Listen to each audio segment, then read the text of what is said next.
What's up, YouTube? I'm back. It's your boy, Big Will.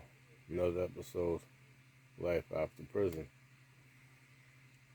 I'm gonna tell you a story about prison. It's fitting from the night I had last night. So when you get in jail,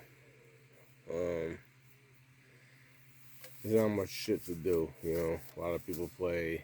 If you're the Spanish people, you like playing dominoes, or they call it rocks, or you name it, right? There's nothing to do. They play chess. Everything's gambling, though. Everything is gambling. Everything is gambling. They gamble on everything. Basketball game. Who's gonna score more points? Who's gonna,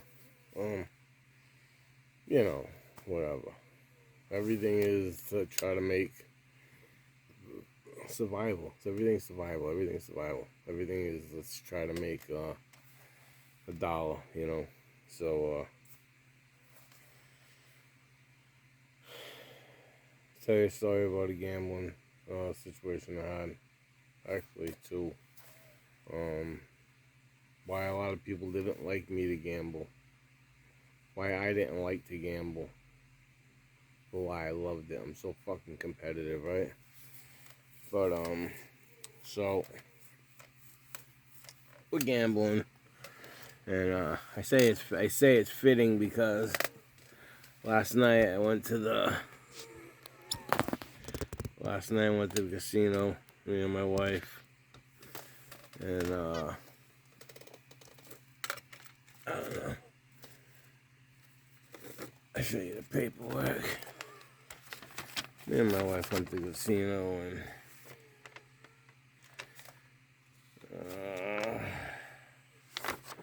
hit a little jackpot. That's a little jackpot. What do you see? 5,478. Little jackpot I hit. So why I did that, it makes me think about days in jail when all we had to do was gamble. Again, that's how people make money. Everybody's a hustler. One person can hustle. One person sews. You want you dress clothes. You want to go for a visit. You want your pants. We wear what do you call them? Scrubs, doctor scrubs. So you want elastics around the ankle so they fit like jogging pants. Pay someone a soup. Them Spanish guys, they'll sew them in. You want to make a soap.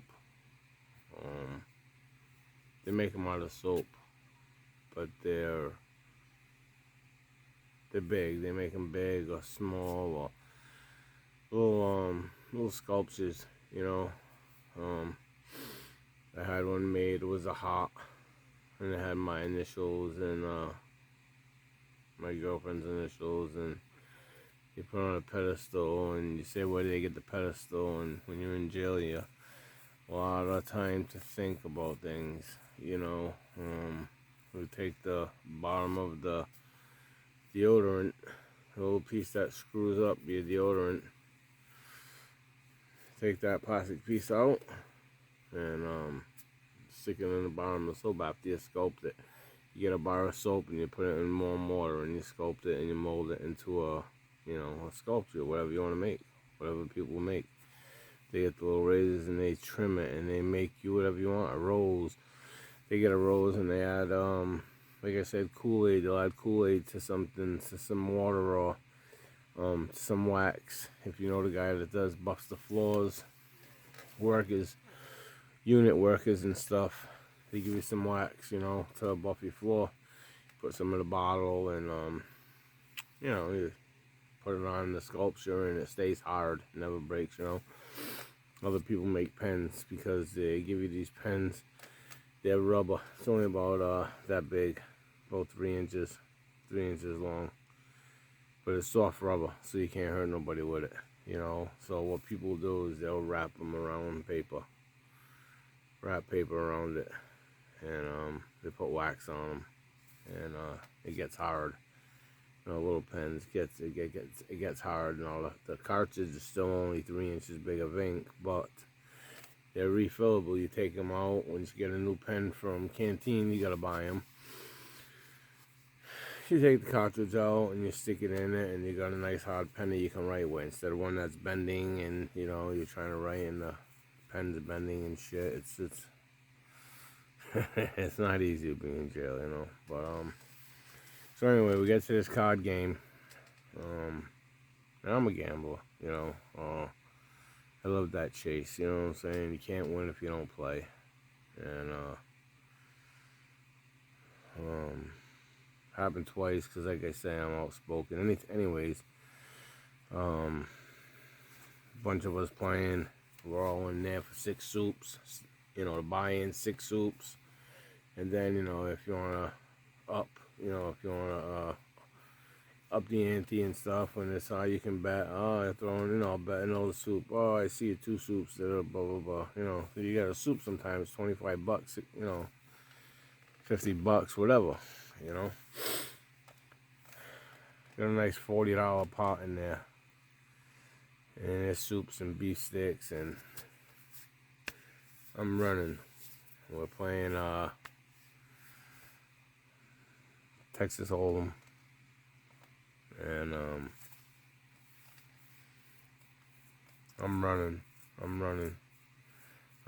I got a full house. So, you know, I'm playing my cards, and then I check. Yeah, next one I bet, and I check, and get down to the river. They flip it. It's a 4. I got 3 queens. I get 3 queens and 2 10s. I'm confident. Whoa, look at this boat. Ooh. Not much can beat me. Nothing's gonna beat me. Looking at the table. There's no flush on the table. You know. I only see 2 4s, but no, I'm not thinking nothing. You know. I go all in. Whew. And I'm happy. Oh yeah, it's the pot. I'm excited. Comes to my buddy now. Calls me. I'm all in. This guy, I fold. You know, fucking everybody. Oh, full house, and they're all, oh shit, Duper's, oh, he's big Will's he's got the boat. I'm reaching in to grab my pot, and the kid fucking, my buddy Ronnie Fijo, good kid. Ronnie Tebow, what a good kid. I think I said Ronnie Fijo, but it was Ronnie Tebow. Good kid, friend of mine. Slams down a 4 of a kind of 4s.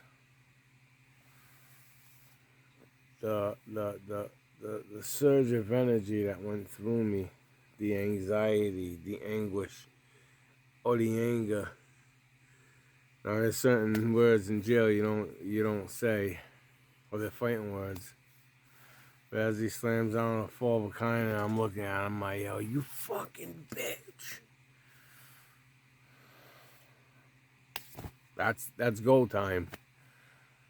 Dude calls you a bitch, it's go time. Win, lose, or draw, you get called a bitch, you go. If you win, that person's more embarrassing getting beat up by a bitch, right? If you lose, you're respected. Because even though you lost, when someone called you out of pocket a bitch, you manned up and you went. You took your licks. You took the fade and you went head up. And if you lose and that's it, you know, people let you get a couple of lumps in, they'll break it up. If you turn down a fight when someone calls you a bitch, you a bitch. Now the whole compound is on you. They want to extort you. They want to start running you. They're taking you. Because you a bitch. Everybody's got you now. You a bitch. Everyone's going to play you until you get to the fact that you have to prove that you're not a bitch. But as soon as I say it, you bitch, the words leave my mouth, I try grabbing them fuckers. I try grabbing them. And my friends just looking at me like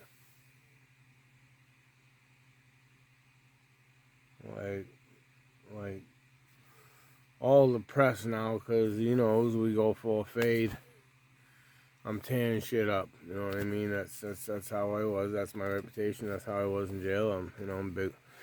I was known to a lot of my friends, Big Will. I got these hands, you know. Anybody knows that I can fight, I will fight, and I get down. I like it, you know. I hate hurting people. Let's get that off the rip. I hate hurting people unless you deserve it. I hate hurting people, and I'll tell you a story why. Years ago, back in the project days and the teenage days, you know, hanging with teenagers and we're going through shit. And a good friend of mine, he gives me some shit, blah blah blah, fuck you, and blah blah blah. Well, you know, push come to shove, and I give him these hands. You know what I'm saying? I bust his shit up, black in his eyes, nose all fucked up, all cut up and shit. And he was a good friend of mine, you know, but we were boys, we fought, that's what we did, you know, we fought, we got up, we shook hands next day, that was it, we sit down, we smoke a fucking blunt together, we were done, you know, but, I'm sitting there with him, and he's got his daughter on his lap, and she's like 3 years old, and she looks and she's like, Daddy, what happened to your face? Daddy, what happened to your face? And, you know, he looks at me with the eye, and he looks at her, and he's like, no, Daddy's all right. You know, I was just playing around, I fell. Daddy's all right. Okay, you good? You feel good, Daddy? So my heart sunk. Oh, I felt it in a pit of my stomach. I felt sick. He was a good friend of mine. And to have his little daughter asking him, like, Dad, what happened to your face? I was horrified. I didn't want to hurt people anymore mentality. Which is around the time that I became one shot drop. You know, I'd hit somebody with a left. I hit him with this fucking left. Look at that fist. Look at that hand. Look at that hand, man. That thing taking your face off. But anyways, I hit somebody with one of these lefts. Pow! Sleep. And I liked it because when somebody went to sleep, I wasn't the type to put the boots to you. You know, unless you really did something to my family or you know, you were really going to try and hurt me. But once you were down, I'm not the type to kick you when you're down. I let you go. You know, so I don't like to hurt people. You know, I had this feeling I'd rather just knock you out, put you to sleep real cold, walk away, and blah blah blah. You know, probably piss on you or something, and see you later. If you was an enemy, you know. Tell you a story about that in another video. Many fights, pissing on people, but I take off. So back to the prison. My friend's got his head down now because everybody's around, the whole table around, and they're all like, oh shit, he just called him a bitch. Like, you know, he cracked his head open with that 4 of a kind, and I'm looking at him like, you just cracked my shit open, man, what the fuck? And it's a 40. Like, dude, I'm your boy. You know what I'm saying? I'm telling him you could have just fucking folded and blah, blah, blah. We would have all ate together. And, I mean, knowing he's my boy and he wins the card table, we're all going to eat together anyways. You know what I'm saying? That was the good part about it. We'd gamble and we'd have a good time, but we were boys. We'd all eat together anyways. And, but when he cracked my skull and I called him a bitch and he didn't know what to do and I didn't know what to do and I had to take that one on the chin. And usually sorry don't mean it, sorry don't cut it. Fuck you, bitch. All right, let's do it. Let's get it going. But like I say, it was my boy. He didn't want these hands. He didn't want to fight. He didn't even want to fight, just never mind about getting the hands. He didn't want that smoke between two friends, you know what I mean? And I apologized to him, and I said to him, look, Ron, I'm sorry. It's just the mouth speaks before I think, sometimes, and like I can't catch it. I can't take it back. I'm sorry. And everybody else is, oh, that was fucking low, Will, you're a fucking asshole, fuck off, mind your business, da-da-da, and, I asked him for his forgiveness, I asked him to accept my apology, and he did, and, it was a while before we gambled together, we played cards again together, because he was a good card player, and, it was a while before we played cards together, and,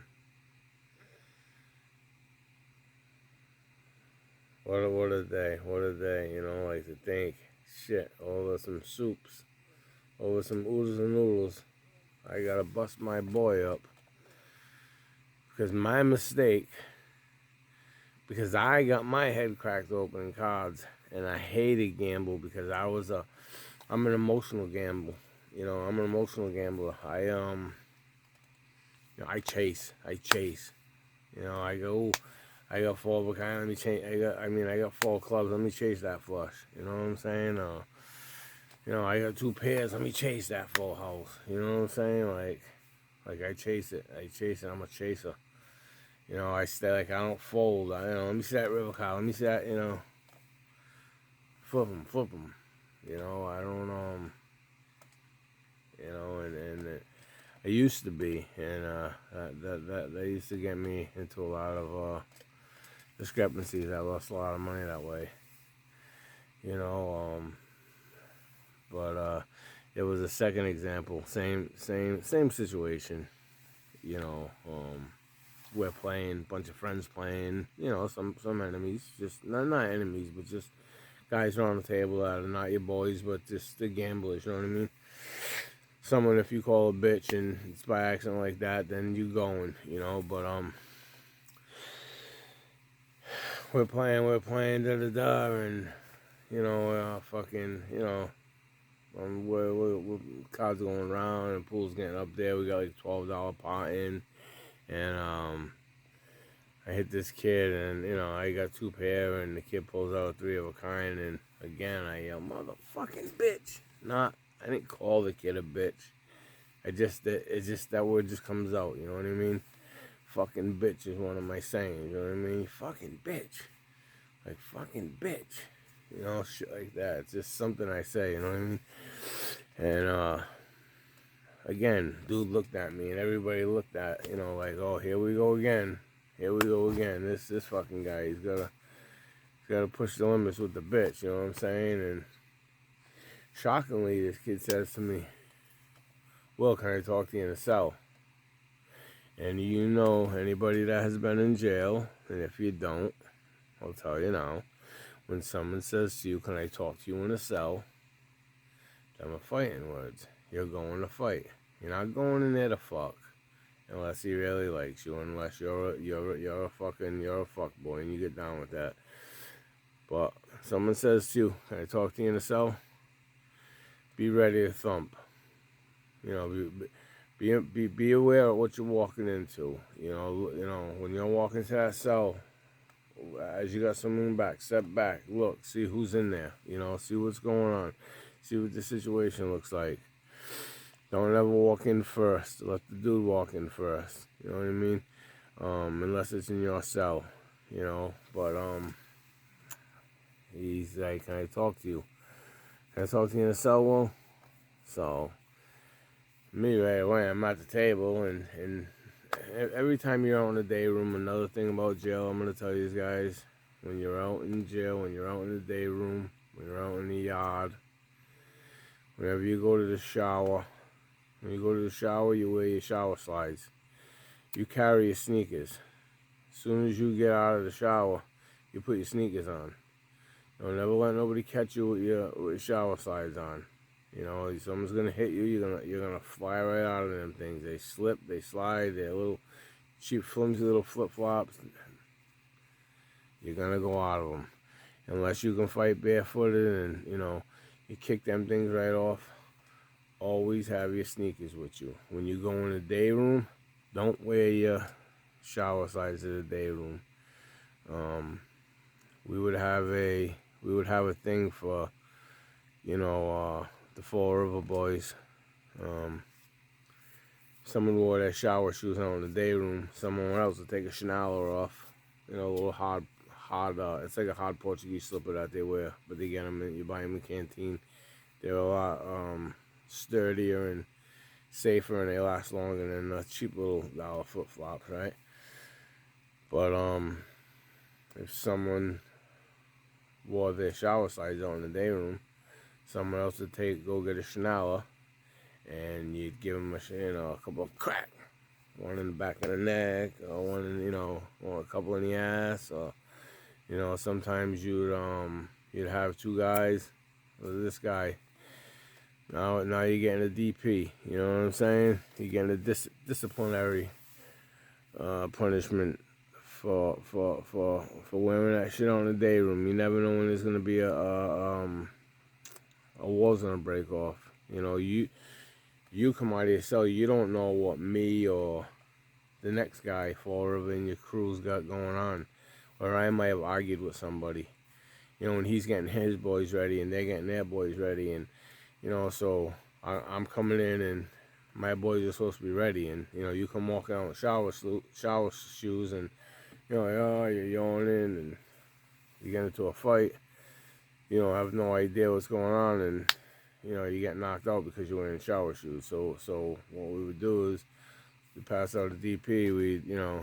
You'd have two guys. They'd hold his arms out, and someone else will lift the shirt up, and you take that shower, and you give him like 5 whacks on the back, and it's things sting, you know what I'm saying? And that's what you do if you caught somebody wearing their shower shoes out in the day room, or if they go to take a shower, because there's no showers in your cell. Showers are main, and there's a main shower thing where everybody showers together. But you carry your shit, you carry your sneakers and stuff, so when you get out of the shower, you get dressed right away and you put your sneakers on. You don't walk around in a towel and you're in jail. There's nobody to impress. You were 80 guys, you know what I mean? You walk around in a towel and a pair of shower shoes and a towel wrapped around your waist. You're a fucking homo, and you're looking to tell everybody, hey, who wants to put on my ass tonight? You know what I mean? That's the shit that happens. But you don't wear your shower shoes anywhere. So, back to this kid. He tells me, "Whoa, can I talk to you in the cell?" Right away, I go to tie on my sneakers. Yep, zip. Yeah, let's go. I know it's my fault. I call you a bitch. The kid looks at me. He's like, "Whoa, what's going on?" I don't want. I got no beef. And I'm like, "Dude, listen. You know the situation. You call me in the cell. It's for a fade, you know what I'm saying? It's not, we're not gonna talk. We don't go and talk. You want to talk with men? We talk right here. Fuck what anybody else says." But he wanted to say to me, "Hey, listen, I understand there's emotion and blah blah blah. Listen, can you not do that? You know what I'm saying? Because by you out here calling me a bitch on a fucking tier, you know, and I have respect for you, Willie. He was a little soldier for me. I was one of the, you know, I was one of his big dogs, one of his big brothers. So, by me doing it, you know, these other gang members or these other, you know, people around, someone will see them, even people who are not in a gang, just, you know, some guy will come out of his cell and, you know, because I called him a bitch earlier, he might say, hey, you got a cup of coffee? And the guy would be like, no, leave me alone, you bitch, you know what I'm saying, shit like that. And now the kid's got to go to work, you know what I'm saying? So he asked me politely, and I, you know, I did object to, being called in the cell, but I did apologize and respect him and tell him, listen, it was my fault. I will not call you a bitch again on a tear. It was my fault, and I said I'm gonna do you one solid. Everybody was around. I stood up and I made a announcement, and I'm like, dude is not a bitch. What we had going on, we're boys, and it's understandable. Anybody else tries him to test him like that, you're getting pieced up. You're going in the box getting pieced up. You know, people just looked at it as, you know, okay, whatever. They're boys, and that's it. It's, you know, it's between them. But that's how it is. So I'm a gambler. And if you don't know how to fight in jail, don't gamble. Because if you lose, they want their money. If you lose and you don't have it, they're gonna take it. They're gonna take it. They're coming. They're taking your radio. They're taking your sweats. And by them, I'm talking about if you owe. Usually, it's gang members that bet with other people, or you know. So if I owe Johnny, who's a blood, you know, now I don't owe Johnny anymore. I owe the Bloods, you know. If I owe Hector, who's the Latin King, I don't owe Hector anymore if I lose. I owe the Latin Kings, you know. They all play for themselves, but for their organization, because they all eat together.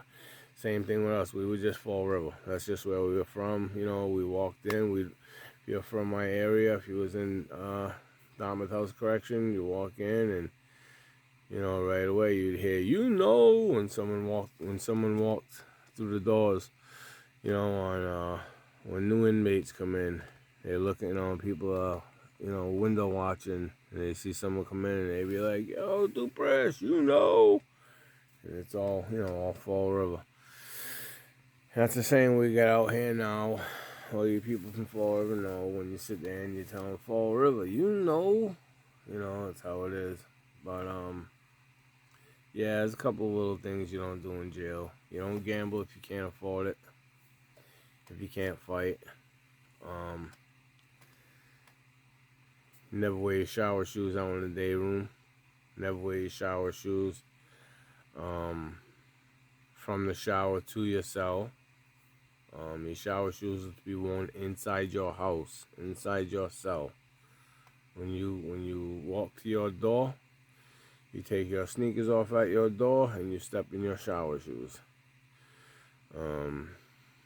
People have been kicked out of cells for walking in around the cell with sneakers on. You know, there's some rooms that are 2-man rooms. There's other rooms that are 8-man rooms. You know, and when it's an 8-man room, every day like today it might be you that's gonna sweep. Tomorrow it's gonna be him, and you go and sweep and wash the whole floor. And this guy's gonna come in from work, you know, with his boots on or his sneakers, and track crumbs or shit, or this guy's eating on his bed and he's got crumbs all over his floor. That shit don't go. You get slapped up, pack your shit, you're out. You send them to the desk. They gotta go to the desk and say, I can't live there. I either gotta switch my cell or I'm gone. Why? If you tell you're a rat, if you fold up and go, you check in, you know, and I've been known to check a few in. You know, that's for another story, but just a little something to keep in mind about gambling. I felt it was fitting since last night I went to Twin River. And like I say, I ended up hitting a jackpot for 54.87, something like that. Plus I hit another 600 singly. You know, I walked out of there with over $6 grand, which was good. You know what I mean? Nice night. But I felt it was fitting in that gambling when it comes into jail. So keep that in mind. Like these videos, subscribe, hit the notification bell. There's plenty more videos coming for jail. We'll get into them. Starting to get a little bit more comfortable, so the stories will be getting better, and you get into them more, and you get into them. You just when you haven't lived that life, it gives you a little perception of what's on the inside, you know. And some people say, "Oh, I can do it," but I'll tell you, I've seen the biggest men when that door locks, and they're sitting there for 8 hours because we ain't coming out until, you know, from 3 until, well, you get locked in from 1:30 and you don't come out until after chow. And you don't come out until 7:30 at night, and you know, people are on the door, when are we coming out?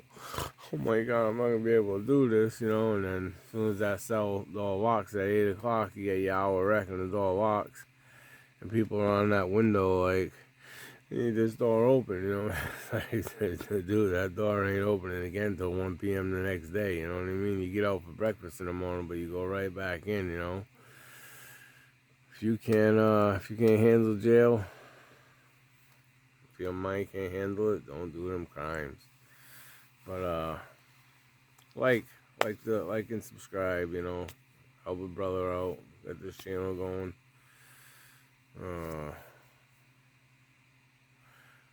A YouTuber that I follow, he's a good shit. 1090 Jake, watch his shit. But I like what he says. I'm rocking with y'all and y'all rocking with me. Now, obviously I can't say that, that's his line, but you know, I'm on the same situation. You know what I mean? I'm fucking with yous, keep fucking with me. You know what I mean? I appreciate yous. Like, subscribe, and share. Thank you. Peace.